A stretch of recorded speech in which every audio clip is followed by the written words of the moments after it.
పోలవరానికి సంబంధించి ఎప్పుడు పూర్తవుతుందో చెప్పలేమని మొన్న చంద్రబాబు గారు చెప్పారు. ఆ తర్వాతన కేంద్ర ప్రభుత్వానికి సంబంధించినటువంటి బృందాలు రావడం, అట్లాగే జాతీయ అంతర్జాతీయ నిపుణులు రావడం, వీళ్ళందరూ తేల్చింది డయాఫ్రమ్ వాల్కి ఆల్టర్నేటివ్గా ఇంకో డయాఫ్రమ్ వాల్ కట్టేసేసి పని బిగిన్ చేసేయండి అని చెప్పారు. అసలు సమస్య నేను మొదటి నుంచి చెప్తూ వస్తున్నా, మట్టి కట్ట వేసి, కాపర్ డ్యామ్ అంటే మట్టి కట్ట ఇంకేం లేదు, కట్టి నీళ్ళని షిఫ్ట్ చేయాలి.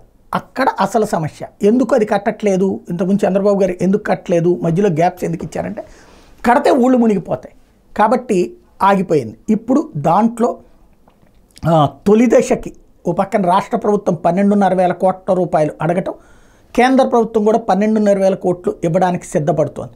టోటల్గా 2026 నాటికి పోలవరానికి సంబంధించినటువంటి నిర్మాణం తొలి దశ ప్రారంభం కాబోతోంది.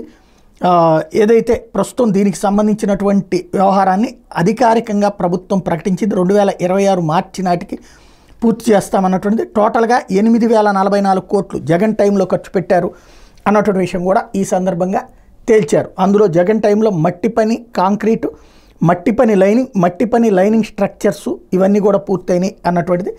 అంతకుముందు ఏదైతే కాపర్ డ్యాము, తర్వాత డయాఫ్రమ్ వాల్ అన్నటువంటి విషయం. ఇప్పుడు విషయం వల్ల ఏంటంటే ఒకసారి గుర్తుకు తెచ్చుకుంటే జగన్ టైంలో ఇదే ప్లాన్ చేశారు. తొలి దశ 41.5 అడుగులు అన్నప్పుడు అప్పుడు తెలుగుదేశం పార్టీ విమర్శించింది, అసలు కట్టాల్సిన దాన్ని తొలి దశ పేరుతో డ్రామా ఆడుతున్నారు అన్నట్టు.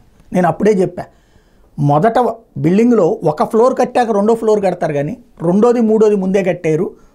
అట్లాగే ఇది తొలి దశ జరుగుతుంది.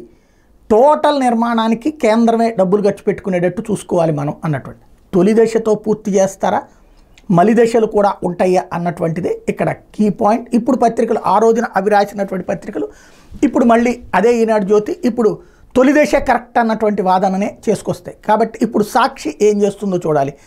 బట్ వాళ్ళకనే అర్హత ఉండదు, ఎందుకంటే జగన్ అది ఒప్పుకుని వచ్చినటువంటి సందర్భం.